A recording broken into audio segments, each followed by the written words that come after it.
There was something about her shop, a magnetic pull that kept customers returning, unable to resist buying from her, no matter how unnecessary the purchase seemed. Ejiro was no ordinary woman. At 45, her beauty was radiant, her skin glowing like polished mahogany under the morning sun. Her charming persona, framed by her neat hair, made her a magnet for admiration wherever she went. But it wasn't just her beauty that captivated people, it was her business. In the heart of the bustling city of Onitsha, Ejiro owned a shop renowned for the sale of elegant ladies' handbags. It wasn't merely the quality or design that drew crowds to her storefront, though those were undeniably exquisite. There was something about her shop, a magnetic pull that kept customers returning, unable to resist buying from her, no matter how unnecessary the purchase seemed. On a bright Tuesday morning, Alero, a young and stylish woman, stepped into Ejiro's shop. She had a clear purpose: to buy a pink handbag to match the shoes she planned to wear to a party. The shop was alive with colors, rows of handbags displayed in every imaginable shade, from deep emerald green to bold ruby red. Alero's eyes widened as she browsed. She found not only the perfect pink bag, but also a green one that caught her attention, then a brown one that seemed essential, and finally, a blue bag too irresistible to leave behind. "You have a good eye for beauty, Alero," Ejiro said warmly, her voice smooth like honey. Alero smiled and walked out with her purchases, her heart dancing with excitement. At the party later that week, her pink bag garnered endless compliments. She eagerly referred her friends to Ejiro's shop, and they too found themselves enchanted by the charm of the merchant and her wares. Ejiro was always very friendly with her customers, but what they did not know was that she had them mysteriously hooked to her goods, that no matter how much they needed to save, they can't help but keep buying things from her. Sometimes, when some are bored at home, they would choose to stroll into Ejiro's shop just to have a chat with her and lounge around with her. Most times, these customers also ended up buying one item before leaving.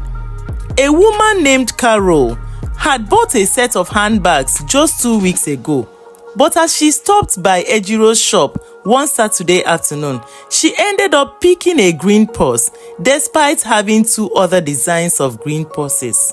When Carol got home, she felt irresponsible for that purchase, but still brushed it off, saying, "Who else to enjoy my money if not me?" As months went by, Ejiro's shop continued to blossom with new customers coming in and old customers remaining glued to her shop. Soon, Ejiro opened another branch in one other end of the city. One day, a woman named Injeka walked into Ejiro's shop to buy a much-needed color of handbag. She was fascinated by the beauty and charm glowing all over the shop. Injeka came in looking very wealthy. The quality of her jewelry said a lot about her affluence. Ejiro rejoiced in her heart, knowing that this customer would be a suitable candidate for endless patronage. What Ejiro did not know was that this very customer is different from the rest. Madam Njide actually bought a lot of items from Ejiro and happily took them home. As she came into her home, she began to utter some words as she usually does anytime she comes home. Madam Njide has this tradition of presenting every item she buys to God in few words of prayer, thanking God for those items and acknowledging that she could never afford anything if not for God's help. She further pleaded the blood of Jesus over those items and prayed that God will sanctify them. She would not use any new thing, whether it's a gift or any item she bought with her money, without praying over them. After praying, she relaxed into her normal house activities and prepared to sleep. While Madam Njide was sleeping at night, she had a dream where she saw Ejiro walking into her room towards those items she bought from Ejiro's shop. In Ejiro's hands were a piece of magnet. In that dream, Ejiro said, "I've got to put this piece of magnet into the items that were bought from me. That way, she will stay glued to my shop and will never be able to stop shopping." Ejiro spoke freely without knowing that someone could hear her. However, when Ejiro approached those items, she saw a wall of fire around the bags, such that there was no way she could penetrate. All her efforts to get close failed, and she had no choice but to leave angrily. Immediately, Madam Njide woke up. She was confused and wondered about the meaning of the dream. After saying a short prayer, she went back to sleep and continued her life.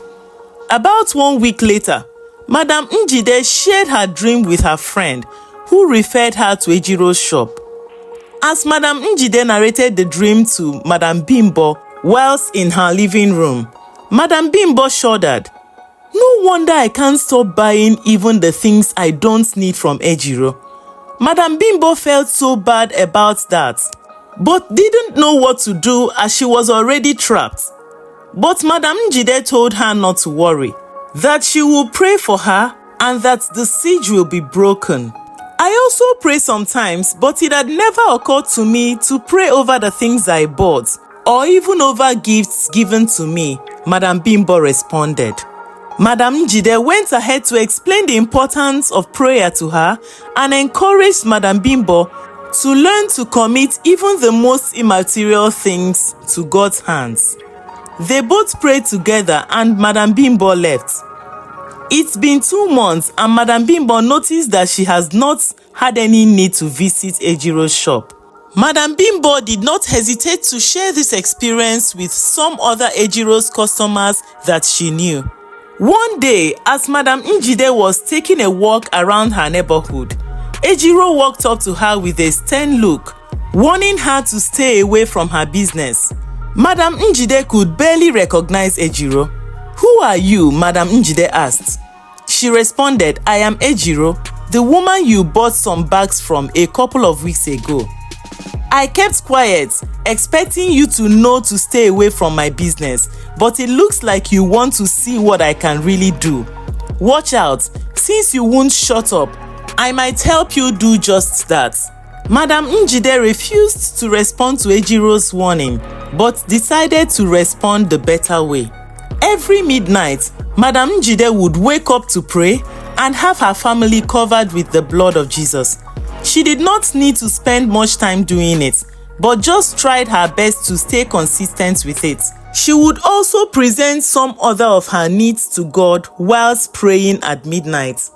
One afternoon, as Injeka drove through town, she noticed a disheveled woman pointing at her car, muttering incoherently. Days later, at the market, Injeka saw the same woman again. This time, the woman was crying, pointing directly at Injeka. When she looked closely, she recognized her as Ejiro. While pointing towards her, the disheveled woman kept saying, "You did this to me. Please set me free. I tried to harm you, but it all came back to me. I don't know how you did it, but please set me free." Apparently, apart from now being mentally sick, Ejiro had lost everything, and a lot of people already knew what she did with the bags she sold to them. Ejiro's once radiant beauty was gone, replaced by the scars of downfall. Madam Njideka walked away from the market with a deep feeling of pity towards Ejiro. How can she say I did this to her? All I did was to pray for the protection of my family, Madam Njide said.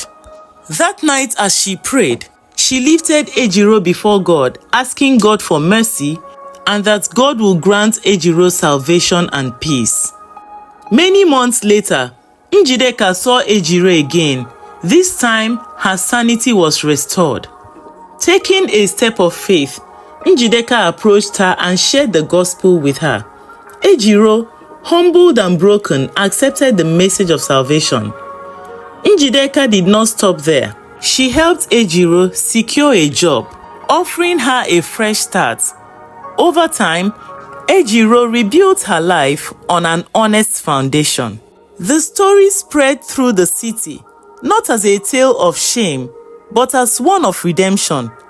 Ejiro became a symbol of how even the most hardened hearts could find grace.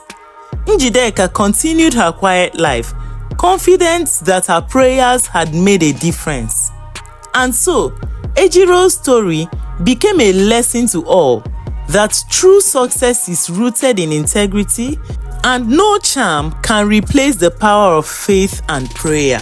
This is the end of the story. Thank you so much for watching and hope you enjoyed it. Kindly like and share this video, please. I wish to thank all our subscribers for their unwavering support for this channel. Thank you so much. We really appreciate you. And also, if you have not subscribed to our channel, could you please consider doing so, as it helps our channel to grow and it's also totally free. Thank you very much, and until the next video, remain blessed and prosper in all you do. Bye bye.